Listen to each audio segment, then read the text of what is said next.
DG Stéphane Balamwange Congo ya Lumumba Congo Tafachi Beton Tango ekoki oyo Tango ango yango yo ekoki Tolanda kango Papa Stéphane Balamwange Oh yeah. Monsieur Dan, bonjour. Tango ekoki Tosola Makamamboka. Toujours souffrant. La preuve en est qu'aujourd'hui, vous voyez que je ne présente pas l'émission sur mon plateau. Je n'ai pas pu arriver aujourd'hui au bureau pour parler. Alors, je suis à la maison. Et je me suis dit, j'essaie un peu de vous parler dans quelques minutes. Parler de l'actualité, la semaine, Makamone le Kane, Makamone le Kanamboka Nabiso. Tout le quand même solo là. C'est un dimanche, vous nous suivez à la maison. On est là. Vous êtes là, et ça fait du bien, c'est notre pays, RDC, la République démocratique du Congo. Oui. Et aujourd'hui, Vital Kamerhe a dit, RDC, Zanakatia, ko se renaître, ko botama yasika. Alors, j'aimerais beaucoup comprendre Bozindo, Yamakambo, Tata, Vital Kamerhe à lobby. Alors, moi, je sais où je vous amène. Nama Kamboni, Nakobini, c'est la bino awa. Bessika Nazali. Et vous allez comprendre. Avec Félix Tshisekedi, le Congo est aujourd'hui en train de renaître de ses cendres. Na Tshisekedi lelo, Congo ezala kati yako. Bota malisusu. Na putulu oyesie komaki. Cendre ezali putulu. Sandre Zali Poutoulou. En dehors de ça, j'ai vu une vidéo où une délégation rwandaise est chassée au sommet des briques. Kizazi Kibaya, Duniani, un serpent venimeux. Bravo déjà aux communautés qui prennent déjà ce genre d'initiative et consorts. Wana Pandeko, Oyo, Komeli Biso, Ebisi Biso Bongo. Les alokota, les amakamboya solo. Chers Congolais, sont des choses qui nous interpellent. Oyo Senga, tout ce lango calmement la katia na émission na Biso. Tout le kamboya liboso. Congo, ils ont la katia kobotama na Poutoulou. C'est-à-dire, Otozo Poutoulou, et Sengele le Kwezika. Potozo Poutoulou, Sengeli Makala, ils ont moto, Eziki, et peli, Tikali pour Poutoulou. On a toujours Poutoulou. Tozo Poutoulou, la Zamba, Sengeli Zamba, Batikango moto. Zamba, Ezika, Zete, Matiti, Nyo, Tikali Poutoulou, et tout Simbibo et Poutoulou, Sandre. Si vous voulez, Toyeba, moto, Oya Chaki, moto. Comme on a dit, bali. Bato, oyo bachaki moto, po Tshisekedi aya lelo, ko biki salisusu Congo, ko boti salisusu Congo, na Poutoulou wana, nani. Ah oui? Est-ce que je me fais comprendre? Ouais, j'en suis venu jusqu'à la maison. C'est pas facile, hein, lorsqu'on travaille comme ça. Bato, oyo batie, moto, au Congo comme Poutoulou, banani. Congo, Mboka Tomoni Yango, est-ce que Ezikaki et Komaki Poutoulou? Oui, Congo Ezikaki et Komaki Poutoulou. Et le Congo la Mboka Soki Eziki et Komi Poutoulou, et l'Ingi Kolobani. Et Komi Mboka Oyo, na Mayema Soma composa Kamboka Wana, et le Congo allait fonctionner. Vous avez un État, vous devez parler du territoire. Territoire et à l'État. Territoire et à l'État congolais. Ils ont respecté tout, ils ont pamba. Territoire et à l'État congolais, ils ont tinate. Territoire où il y a Congo, et ils ont la frontière, puisque nous avons au moins 9 pays voisins. Tout le Banamokose, nous avons 9 frontières. Mais ma frontière, c'est moins ébélée. Nous avons 9 pays voisins, 9 frontières. nos 9 frontières avec nos 9 pays voisins. Congo pour moto kota abima. Abaneta kosenga ta autorisation. Tous les 9 voisins na biso bakota na Congo ndenge balingi, bazwaka ndenge balingi, basalaka ndenge balingi. Congo ekomaki ndenge wana. Zambie kuna aye akoti ndenge alingi, akomi kozwa mabele, Tshisekedi atelemi alobi te. Sadek botana likambo ya Zambie. Mabele azolinga azwa wana aye te. Bomoni? Voilà. Territoire, la frontière na biso nyonso, c'est qui ezalaka sécurisé te. Je dis, nos frontières ezalaka sécurisé te. Congo komaki ndenge wana. Sous le régime de Kabila, Moselle Laurent Désiré Kabila, même voir Mobutu, Congo komaki ndenge wana. Territoire na biso nyonso ezalaka sécurisé te. La frontière nyonso ezalaka sécurisé te. Okokota ndenge olingi, okobema ndenge olingi. Or, eloko babengi frontière. Ezali ko kosakana na yango te. Frontière ya mboka, c'est toute une grande entreprise. Frontière d'un pays, c'est une grande entreprise, je m'excuse. La frontière a 2 aspects. Nous avons l'aspect sécuritaire et l'aspect économique. Dans l'aspect économique, on peut ajouter aussi l'aspect culturel. Comment je vais dire ça? Frontière, mboka nyonso esengeli ezala sécurisé na frontière nango. Et nani akokota, nani akobima. Vous comprenez? Le quoi les besoins c'est l'aspect sécuritaire. Pour mungu na soki akoti, akoya koboma. Moto malamu soki akoti, oyo akoti azanani, oyo bake na ngambo na biso ba Zambien bakoti autant, ba Congolais babimi autant. Ça nous aide ya koyeba banani bakoti na banani babimi. Bakoti na nini pe babimi na nini. Vous comprenez? Ça c'est la frontière. Et la frontière sur le plan sécuritaire, il faut koyeba yango malamu puisque les frontières sont bien sécurisées te et même makaliwa. Bato bakokota ba mercenaires, ba rebelles, ba bomi. Vous comprenez? Frontière makapeliwa. Ce que bozoto sa yango te. Sur le plan économique, frontière, ce qui est allié à Maï, en frontière maritime, on peut créer port à eau profonde, au port maritime. Frontière, ce qui est à Maï, frontière, ce qui est à Mabélé, on peut créer port sec. On crée un port sec. On a créé un port sec comme ça, on met ce que nous appelons douane. C'est quand même la frontière. La douane, c'est sur le plan économique, vous avez déjà l'argent.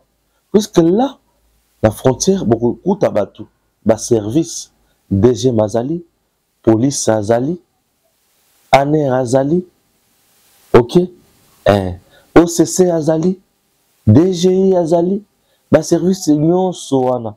Ce qu'on service Union Soana, et ça, mpaku na yango.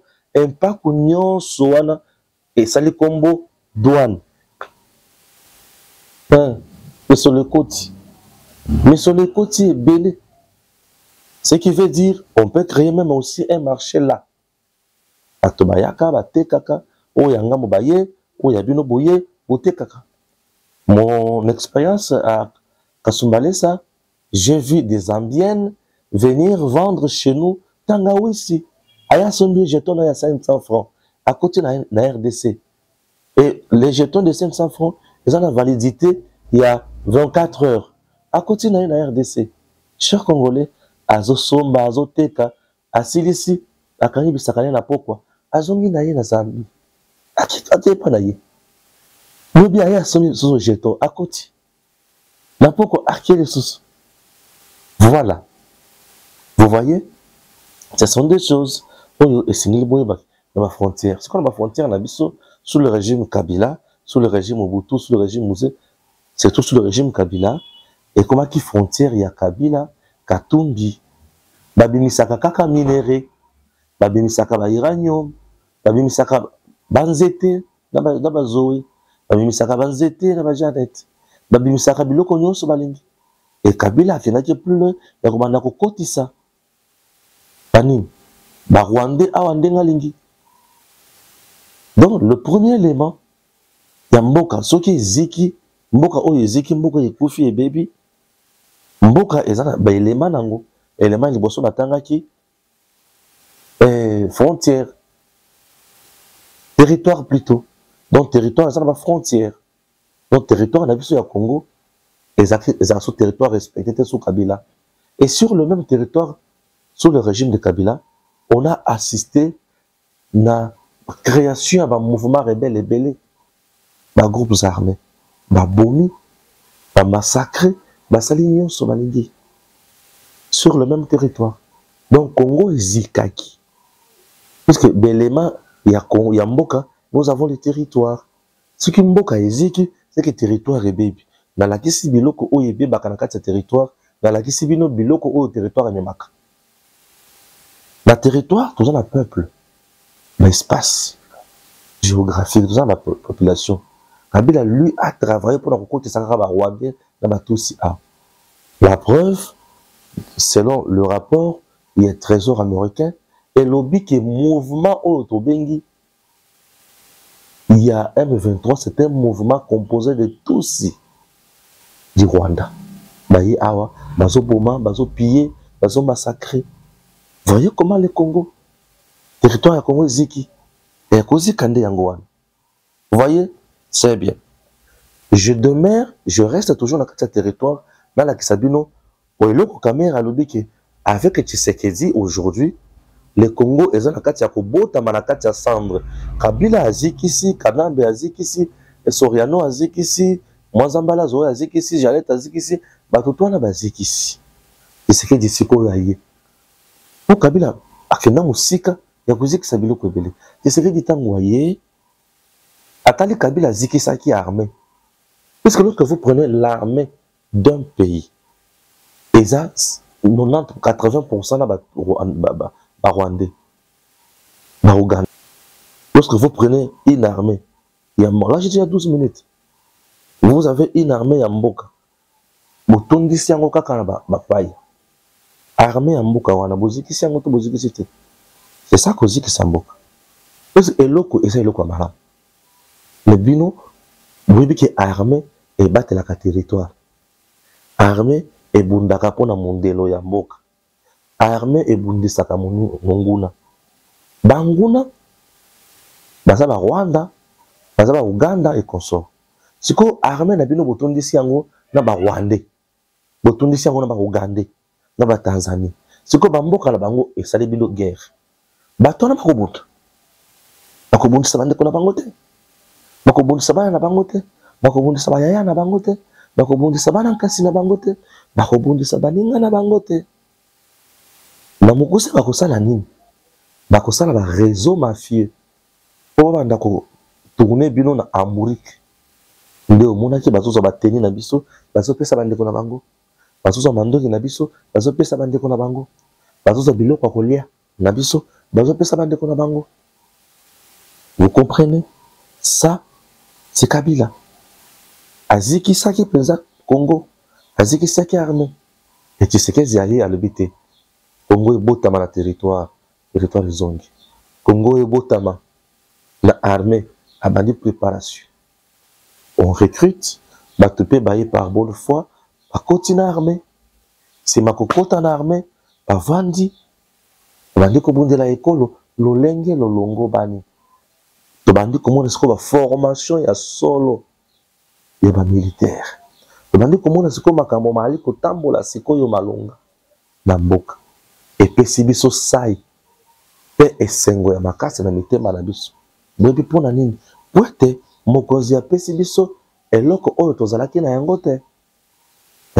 Apesi biso eloko oyo tozalaki na yango te. Nde wana tolobi mokonzi ya mboka batondo mingi. Et le Congo aujourd'hui a une armée qui peut faire face na banguna. Bomoni, ndenge Tshisekedi ali kobotisa Congo. Congo e botami ya sika. Tshisekedi na kobotisa Congo ya sika. Kabila na bato na ye basalaki par tous les moyens basala Tshisekedi coup d'état. Un coup d'État qui a raté plusieurs fois. Oui. Ils ont fait par tous les moyens pour s'attaquer du coup d'État. Sur le plan institutionnel, avec la Cour constitutionnelle, à l'époque, il y a Luamba, Bintou Benoît. Ça n'a pas marché. Basali et Soussou. Le niveau de président Souana, pour créer ma poison, pour tuer le président, ça n'a pas marché. Ba créer ba milice na ba commando ba ya ko boma awa ba boma avion ya mokonzi mboka, ça n'a pas marché. Ça n'a pas marché. Awa na oti komona ba avion na biso moko ziki ba avion moko ziki awa na ibité ba na baziki si ba avion na je n'ai pas compris. Les gens comme autour de langue malé auto e banini ezo senga biso. Je veux voir un peu na Twitter, Madame Rachel Kissita, qui avait essayé un peu de publier ça. Et puis je vais lire, vous allez comprendre, puisque tout le monde a qui, et c'est pour ça qu'il y a un mon quête. Alors voilà, la sanction américaine, en RDC Washington frappe certains acteurs du conflit. Bon, ça non.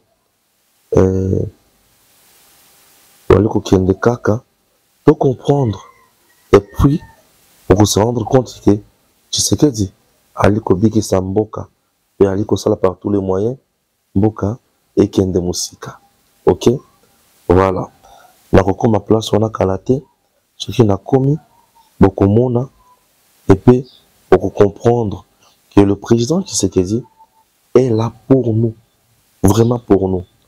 Bon, de cette façon je ne saurais pas arriver facilement dans le Congo, dans le Lenga Toyo. Je vais awa na Betty Boye. Salut recherche. Rachel. Allez, c'est déjà là. Ici, merci beaucoup. Voilà. Alors, j'approuve. Qu'est-ce qui se passe? J'aimerais vous proposer ces images ici pour comprendre. Tout ça, on cherche comment tuer. Ces images ont été prises et postées sur les réseaux sociaux par les militaires de la garde républicaine ou de la garde de la République. Cet événement se serait déroulé jeudi 24 août au centre de formation de Kibomango. Des exercices de tir avec des équipements de guerre nouvellement acquis par l'armée, lesquels sont filmés par les militaires ainsi que par leurs instructeurs blancs, puis publiés par eux-mêmes. Et dire que nous sommes censés être en guerre et que nos ennemis scrutent tous nos mouvements pour déceler nos faiblesses.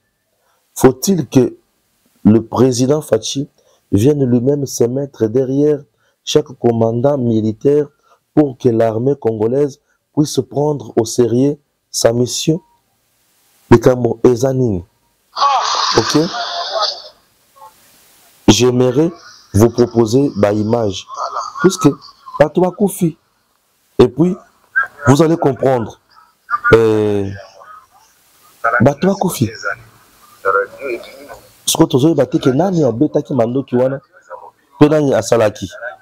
Alors, je vais vous proposer cette vidéo, comme ça vous allez comprendre que les agents sont basés dans la carte dans la formation, mais basés sur cette formation, on dirait que nous sommes Seki.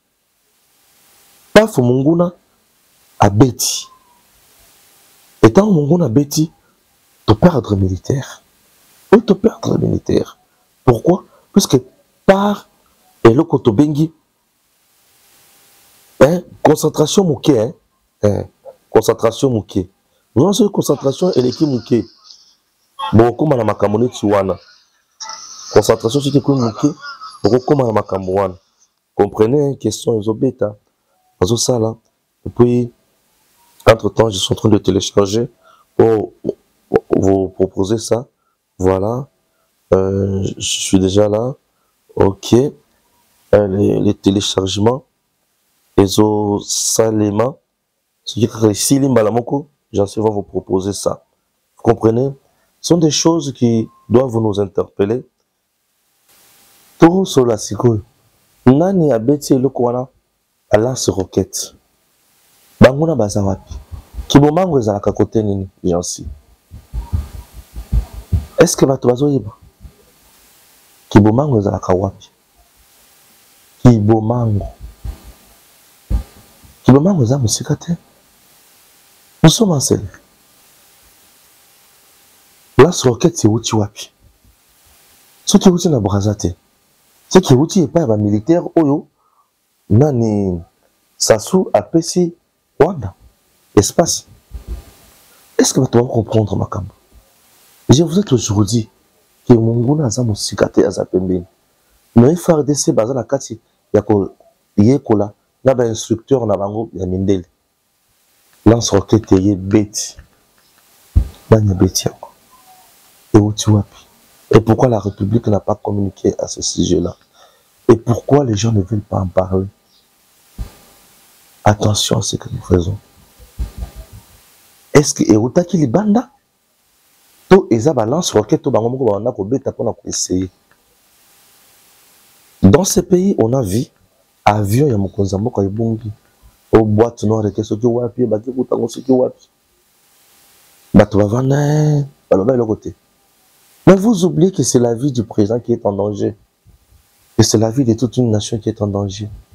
Oh yeah. C'est ce que les gens oublient. Bref, aujourd'hui, les gens doivent retenir que beaucoup on a vu sur toi sur la terre, au sein de Makambo, Bousso Baté, au temps de l'année Longoban. Bato, où l'on sur le moni, Bazo Ganga Ganga en RDC, souci na bango, Jansi, Ezaya Kola Laté, mais souci na bango, Ezaya Kobo Mamboka. Quand ça a été, Makamonio sur Etambola na Congo, Bisso, étant Congolais de père et de mère, nous sommes obligés de vendre. Côté les mapes koyebaki, awa makambo kotambola boyeti, et kotambola boy. Chers compatriotes, notre pays a besoin de nous. Si nous voulons vraiment faire mieux dans ce pays, nous avons intérêt ya kozala makasi kotele. Banguna baza ebele na na basilité. Congo lelo ezo zala kitoko ezo elongo na potulu na yango. Oui, c'est parce que tu sais que des gens salam sala. Autant la langue fonctionnaire congolais lelo na Congo comme. Alors, je me pose maintenant la question aujourd'hui. Pourquoi Tshisekedi un nom Fayoul, un nom Kabila, un nom Mukwege, un nom Katumbi, un nom Matata? Ça c'est ma question. Réfléchissons. Ce que tu sali makambo ou tu réfléchir dans une décision malamoko pour le qui est moutuni ne singeli bo pour l'élection en décembre, ok? Pourquoi choisir Tshisekedi, un nom Kabila, un nom Matata, un nom Fayoulou, un nom Katumbi, un nom Mukwege? Vous comprenez? Donc question là.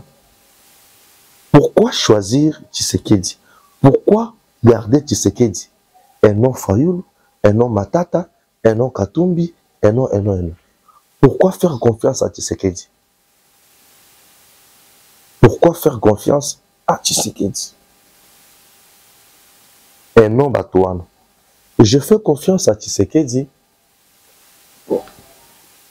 Je refuse Kabila. Parce que Kabila lui-même n'est pas congolais de père et de mère. Lui-même c'est un étranger, le Kwaliboso. Parce que Kabila, durant toutes les années qu'il a dirigé notre pays par occupation, il a favorisé l'infiltration, il a favorisé le bradage de minéraux, il a favorisé les étrangers, il a sacrifié les Congolais de père et de mère. Les Congolais étaient tués, massacrés, humiliés. Kabila a humilié la République. Il a mis à genoux notre pays sur le plan diplomatique, sur le plan sécuritaire, sur le plan social, sur le plan économique, sur le plan technologique, sur le plan d'agriculture. Kabila, durant règne naye, Nambo Kanabiso, il n'a pas payé les fonctionnaires comme il se doit. Les enfants congolais n'ont pas étudié. Il a plus contribué à l'émergence de la classe des Kuluna. Il a plus contribué à l'émergence de la classe des détourneurs, de pilleurs, des escrocs politiques. Kabila a plus travaillé pour lui-même.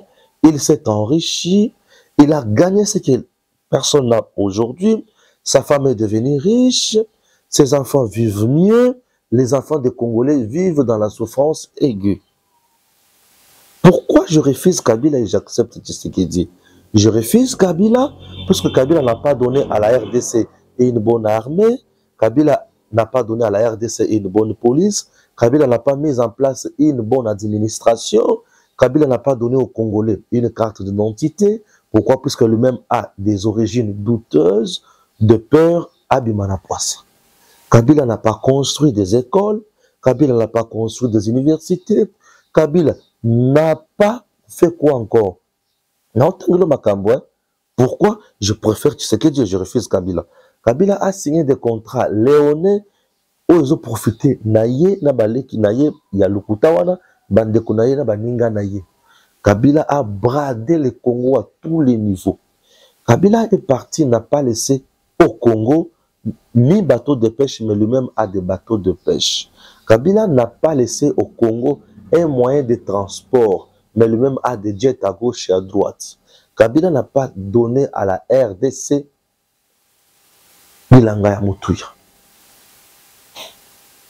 L'économie de notre pays est restée toujours économie antiquité. Aucune réforme rationnelle dans le secteur du Congo. Toutes les entreprises publiques que Kabila a trouvées au pays, il les a détruites. Détruites plutôt. Je me demande, Montouné Tchouana, ce qui a le but Azonga, le président, c'est pour faire quoi? Vous voyez pourquoi je refuse Kabila? Je préfère Tshisekedi. Je vais donner ma camo Tshisekedi à la fin. Je refuse Matata, je préfère Tshisekedi. Je refuse Matata, je vote Tshisekedi. Pourquoi? Je souhaite Tshisekedi, je veux Tshisekedi. Pourquoi? Matata, premier ministre de mon pays, chers compatriotes, il s'est enrichi sans cause, juste valable. Matata n'a pas aidé la RDC dans plus de 10 à 15 projets pour la Congo et Tombouama. Entre autres, les dossiers Bukangalonzo, aujourd'hui Matata est devant la justice. Plus de 285 millions ont été dilapidés. Matata n'a pas aidé le peuple congolais. Il y a cause un marché international économique, il y a Maluku. Matata n'a pas aidé le Congo. Plus de 12 projets Oyombongo Bimi, mais Matata n'a pas fait quelque chose, mais Baïbi. Pourquoi je refuse Matata et je veux Tshisekedi? Je refuse Matata parce que Matata lui-même nous a trompés. Ça s'appelle l'escroquerie du siècle. Un premier ministre qui initie Matali bancarisation, c'est-à-dire payer tous les fonctionnaires de l'État à la banque. Objectif poursuivi, lutter contre excès à l'argent, lutter contre les agents fictifs. Mais en réalité, Matata n'a pas lutté contre les agents fictifs, mais il a plus écarté les gens dans le détournement en Bongo pour Yemokwazo. Puisque Matata Kenda, récemment, on a élagué du fichier à paye au Congo. Donc Matata, on ne peut pas le voter. Pourquoi? Puisque c'est un détourneur. Vous voyez déjà, Matata n'a pas aidé la RDC à avoir une économie stable. Matata n'a pas créé de l'emploi comme Premier ministre. Matata n'a pas favorisé l'émergence de notre pays. Matata n'a pas construit l'université à mon côté pour Namboka. Mais il a construit à lui-même l'université naïe. Nous avons rappelé Bino Makambo pour botia on a mis tout la vidéo où il panza yango batuba comprendre ba ki tozo ya batuwana pour na ligne. Et ça pour la mauvaise foi. Et donc, on va dire que pour baza balubate, pour baza que non, mais non, pour baza balubate, pour baza balubate, non, ce n'est pas ça. Alors, moi, je ne suis pas à ce niveau-là. Dans un niveau en athée. Dans un niveau, il y a gestion, il y a rendement. Donc, bruit, ma tata, pour favoriser Mboka Oyo et qu'il y ait des musicates. Ma tata, tu as une université à mon côté. Comment ça, tu es gouverneur, premier ministre. À réhabiliter, peut-être une université à mon côté. Mais à ton université, Nangui. Donc, c'est déjà un mauvais. Naboye, il faut ma tata, a bomi port, il y a boma. Ma tata bozo, kaka yé mouta boma. Mituka, il y a plus de 20 ans, et quand elle est sur le Congo, pour favoriser Mituka, mais sur Kabila, là, il y a un bilo comme sur le Congo. Ma tata, c'est un criminel économique. Donc, ces messieurs-là, ceux qui ont métier pour causer ces présidents à Congo, au Bomi Congo. Congo, tu sais que j'ai eu un zobo qui s'est yango. Mnama wanzambe. To yoka makamona olopa. Pour la nini na boye matata. Pour matata sulimbo kate. Pour moni makamona onti kotanga. Eza mwa ebele. Mais na kotanga nyonso kaka te. Na boye lisoso katumbi pour la nini wana kotunde mobome ya suka. Oko pona katumbi sur base ya nini ndeko na ngai. Ata olingaka Congo te. Mutozo ke ndeko pona katumbi eza André azola ke la Congo mabe. Ozala mwana boti mwana me ozola ke la ye mabe. Mutozo pona katumbi aza on dirait papa azotina mwana kende kotanga classe mais afuti minerval te asali pe inscription te. Apesi pe mwana kaye te. Apesi pe mwana sapato te. Nde wana mutozo sala nini? Azo pona katumbi. Mutozo pona katumbi aza lokola mobali. Azo senga na mwasi bota mwana. Bota mwana. Mais entre-temps, à sa couple, quand moi, sur la table, il été, il a coupé, à ça, ça. Moto oyo azo pour la katumbi, aza lokola moto oyo azo zwa billet ya $100, les bota nanzala. Ndako to futaka $30 pamba. Il faut tout provision, il faut tout sommer là-bas na biloko à rentrée scolaire, mais à $100 wana, à keme la basanga. Bota la moto ya motindo wana. Inde moto oyo azo kanisa kopona katumbi. Pour katumbi, non seulement ça na makila ba congolais te, aza congolais te, aza ya biso te, mais aza les sous dictateurs. Et en même temps piètre gestionnaire. Oko pona moto ya motindo wana ekobanda boni. Moto oyo akoli na bingomba ya Kabila. Mosala na bango ezali koboma oyo ya leta, ucha oyo ya bango. Okoki kopona batu ya motindo wana te. Okoki kosepelela motindo. Toboya bakombo wana, toboya batu wana pona bongo. Moto aza capable ya kokende kotinda batu ba piller biloko ya moninga po azali kasayen. Ye ko zambien nazo piller azotinda batu ba piller biloko ya moto okuta aza mwana mboka. Ba piller moto wana ki akufi ya jibiloko wana ki. Motu ya mutindo wana oviye bokamati botie na motu ya mboka bomonte ke bobomi mboka ya solo ko boma bomekate mona nini to ali ko boya Mukwege ali mwana ya Macron motu ya Mindele nde Mukwege wana motu ya Mindele donc Mukwege Macron c'est la même chose. Entre temps Macron est avec Kagame. Bazo pesa Kagame misolo, bazo boma na Congo. Je comprends rien, j'en sais encore. Bazo boma na Congo. J'en sais ya comment kolala na Rwanda te. On a Rwanda bazaka balala kamuke, ta ebele ko nimba, ta ebele ko boma. J'en sais comment boma bato na Rwanda te par exemple. Au monde pona ni toli ko boma ba, ko boya.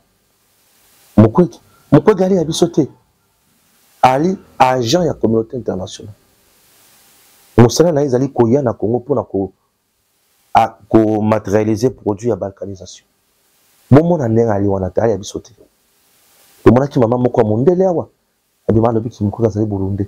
Siko bokoza Burundi botie président ya mboka. Ndenge ni. Ata biyo moko. Bato bakola na bango balobi ki ye to yebiki ali Burundi. À part Denis Mukwege, aussi capé Denis Mukwege, aussi takana Mukwege mususu na classe.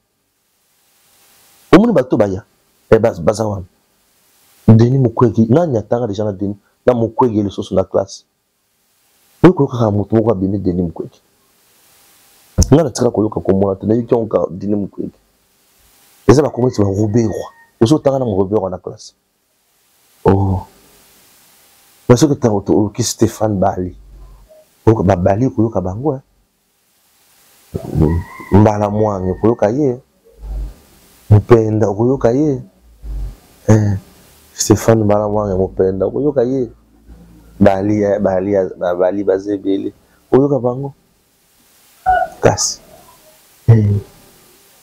bato wana te momoni déjà Katumbi soko ba Katumbi na Mukwege bango tu batu ya Kagame mutu ya bomeka kututi tozo boya batu wana pona makambo wana obakiseli bango tata ambongo le babe le susu ya Kongo ye wana mosali ya satana na Kongo ye wana ambongo ali ngambongo mosali ya satana na Kongo batu ya kutala te sikoyo pula nini nasengi na bino bo pona Tshisekedi nasengi na bino ke Tshisekedi ya bongi pote Tshisekedi allez d'abord congolais de père et de mère ya liboso ya mibale azali makila na biso ya misato ayebi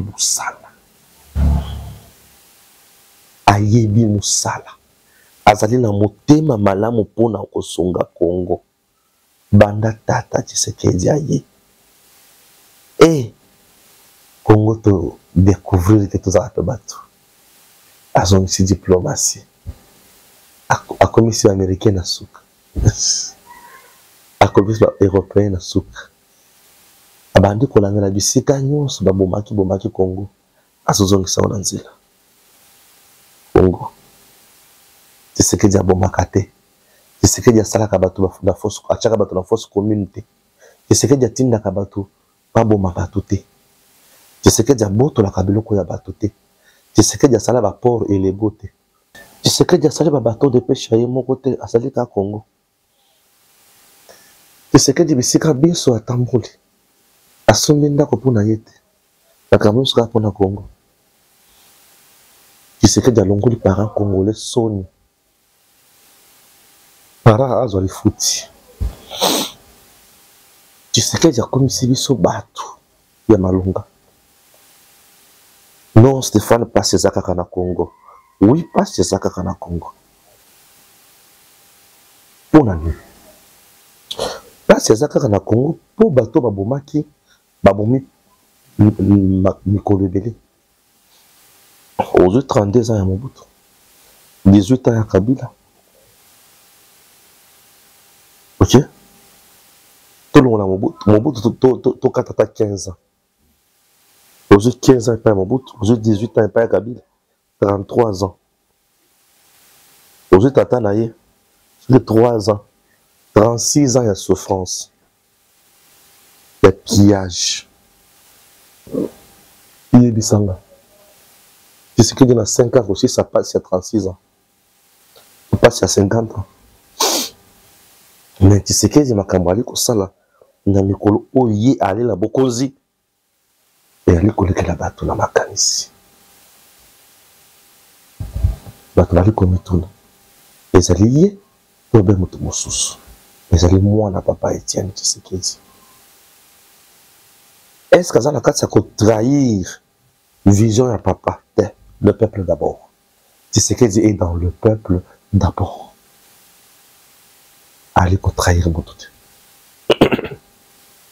Tshisekedi ali ko trahir moto te. Et tu sais, vous avez compris? Maintenant, chers compatriotes, tous aussi, c'est un dossier où il y a Batobalobaki qui est. Tu sais, il y a des minéraux à Congo, à Bradé, Batobalobaki, Bilo, Bela et Belé. Et Belé, Belé, Belé. La bande de c'est bien ok. Bilo Kotobatouaro, le Bawana. Et ça, Bilo Kolokota. Certains ne me croyaient pas. Mais aujourd'hui, bato bazana kati ya kondi mangai. Et ceux qui boivent kati ya kondi manga boy, et puis ça reste no makasi. Et c'est no penza. Bolimbisanga, na que nazali ko bela. Nazo bela penza ya solo wana. Bela penza ya ko bela. Mais on a voulu Congo fona lobakaka. Je vais dire quelque chose.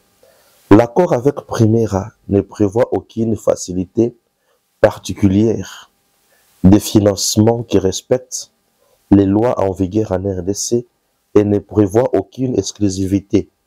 Le ministre des Finances, qui a récemment signé avec le ministre du Portefeuille et de Mines un accord sur l'exploitation artisanale d'or à l'est de la RDC, affirme aussi qu'il n'y a aucune exclusivité donnée à Primera Gold, comme l'a récente affirmé un député de l'Assemblée nationale. Nicolas Kazadi est l'invité de Christian Loussa Koueno.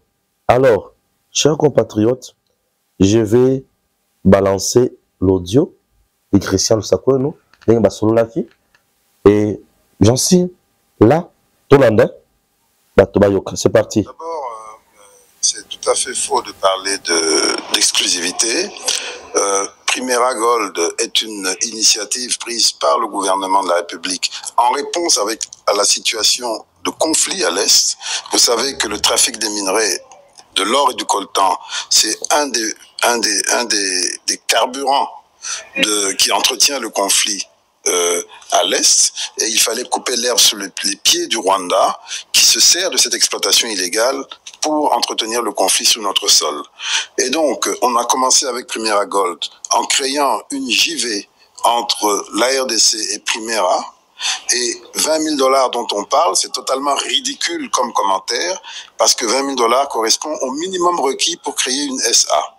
Et donc, au moment où on crée la SA, on le fait avec le minimum requis, le temps de finir les négociations et de voir comment on établit au final le partenariat et les apports. Mais pour dire que c'est ridicule de mentionner ces 20 000 $, il faut qu'on se pose la question. Depuis le 1er janvier jusqu'à aujourd'hui, nous avons exporté 3 tonnes d'or, alors que toute l'année précédente, on a exporté 26 kilos d'or. Ces 3 tonnes d'or valent 1,8 milliard de dollars. Donc parler de 20 000 $ comme ça a été fait, c'est totalement ridicule. C'est totalement ridicule. Ce contrat respecte, en ce qui concerne le code minier, toutes les dispositions prises, notamment facilité, exonération et autres, qui doivent être données à tous les intervenants au même niveau. Ici, il s'agit de production artisanale et non pas d'exploitation industrielle. Et il faut préciser que notre pays a trop longtemps souffert de conditions fiscales désavantageuses, entretenues par une mafia pour que cela soit plus avantageux pour les producteurs artisanaux de vendre dans les pays voisins, Rwanda et Ouganda en particulier, plutôt que de vendre dans les comptoirs congolais. Il fallait casser ce désavantage fiscal.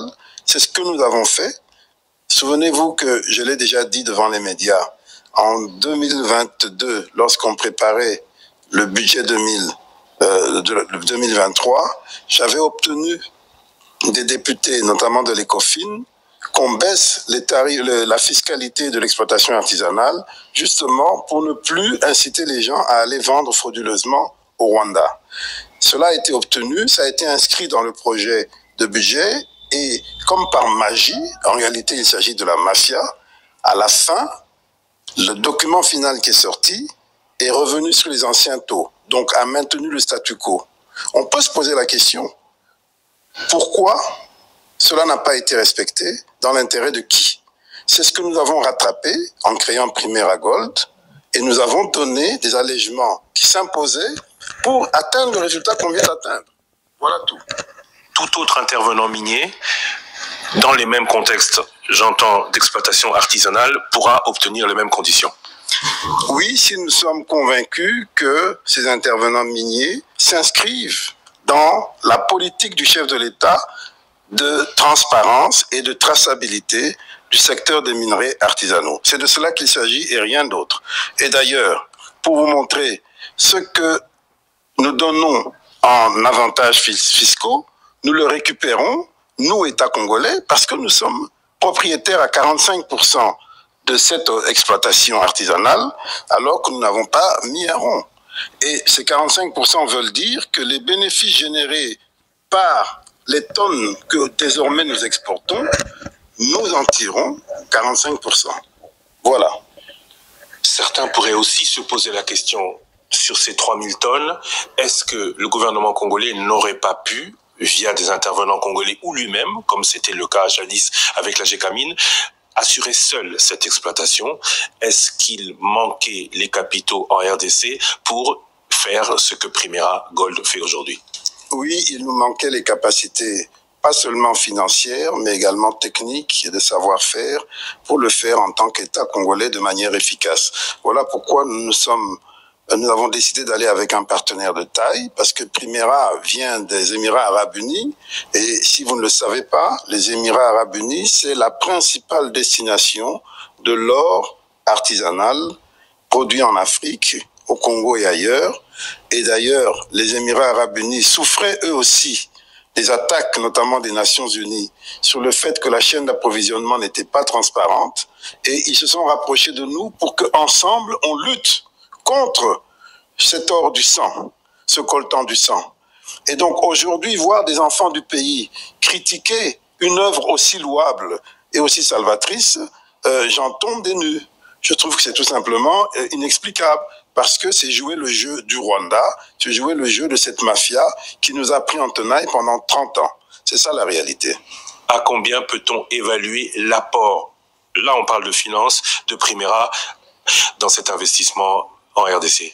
Primera a la capacité d'apporter des financements pour acheter cet or, et en plus de cela, dans le plan stratégique que nous avons, aussi bien sur l'or que sur le coltan, la prochaine étape c'est la fonderie, et sur le coltan et les 3T, nous allons transformer localement, nous allons avoir la plus grande fonderie de coltan d'Afrique, et nous allons exploiter ces 3T au Congo, et donc c'est la meilleure façon de battre le Rwanda qui aujourd'hui le fait avec notre coltan. Je ne sais pas ce qu'il faut dire aux Congolais pour comprendre. S'ils préfèrent qu'on laisse le Rwanda faire ce qu'il fait et entretenir la guerre pour continuer et maintenir le statu quo, eh bien, à ce moment-là, ça veut dire qu'on a démissionné. Mais nous, gouvernement responsable, nous avons pris la meilleure décision qui soit. Et je vous le dis, moi, ministre des Finances, qui ai piloté ce processus et ces négociations, je le dis, s'il faut le refaire 1000 fois, je le ferai, parce que c'est uniquement et exclusivement dans l'intérêt supérieur et stratégique du pays, et c'est tout à fait ce qu'il fallait comme réponse pour casser les mafias multiples qui ont pris le pays en otage pendant 30 ans. Monsieur Nicolas Kazadi, je rappelle que vous êtes le ministre des Finances. Je vous remercie. Merci beaucoup. Merci à Nicolas Kazadi et Christian Lusakoeno. J'espère que Zoba, je me permets comme ça de l'appeler Zoba député Wana Maïcha. En réalité, c'est un homme qu'il faut arrêter. Oui, c'est quelqu'un qu'il faut arrêter. Moi, je prie le procureur, le général pour la Cour de cassation, il faut arrêter ces messieurs pour un faux bruit. C'est quelqu'un qu'il faut arrêter pour un faux bruit. Bien sûr. Il a propagé un faux bruit. Maïcha doit être arrêté. Ces garçons doivent être arrêtés. Un député national, mais au service des étrangers. Un élu du peuple congolais. Or, en réalité, c'est un espion. Un mercenaire en République démocratique du Congo. D'explication claire. Les sociétés, ceux qui a 20 000, où il a dépensé 9 000, ou à Pessilane. Et l'autre bengi 11 000. Et aujourd'hui, la RDC gagne une affaire de 1 milliard 800 millions. Mbongo Oyo, cet aventurier de Maïcha voulait que ekende na Rwanda. Ekende la poche à bateau, Oyo bazo l'essayer. Mais ces messieurs, il faut qu'on fonde d'ailleurs pour la faux bruit. Ça ne veut pas dire que lorsque le député national, on est permis de tout. Oui, on est permis de tout. Moi, je peux aller amener ça plus loin. Notre diffamation, bien sûr, à l'endroit du gouvernement. Et le gouvernement est une institution aussi. Hein. Un député national n'est pas permis de tout.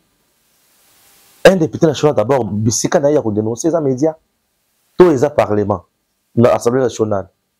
Ici, il a fait l'activisme, il a fait le populisme. C'est un monsieur qu'il faut interpeller. Chers Congolais, devant l'intérêt général, tous les Hermoko dans ma canissimoko. Dossier est banni, Stéphane bateau, dans la bateau, dans la bateau, dans la bateau. Là, ici, bateau, nini. Na Congolais, basa mutema moto na degré moko. Ozo finga me, mbongo wana ye pona mboka na yo. Tu as une mauvaise éducation. Moto finga bateau. Tout le monde a bien nga. Balamanga tiens tout soutenir aveuglément. Il y a qu'à se finga. Que j'aime tout soutenir aveuglément. Beaucoup plus ça va te calmer mon quoi. Ça c'est pas possible. Merci beaucoup Jean-C. Merci évidemment sur la division de partout. Que Dieu bénisse la RDC. Nous a toujours là, nous a toujours là. Et merci. Au Moni Rwanda. Attends, il s'agit de bien qui va la délégation là, bien qui va. Bon, je n'ai pas vraiment de précision. Je préfère ne pas trop en parler avec des commentaires. Mais ce qui est vrai pays pour la Rwanda. À ce pays, il faut foutre la soumo à salir dans le Congo. Pour midi ce coquille. Et ça suffit. DG Stéphane Balamwange Congo ya Lumumba Congo Fachi Beton Tangwe koki yo Tangwango yango yo ekoki Tolanda kango Papa Stéphane Balamwange Oh yeah yeah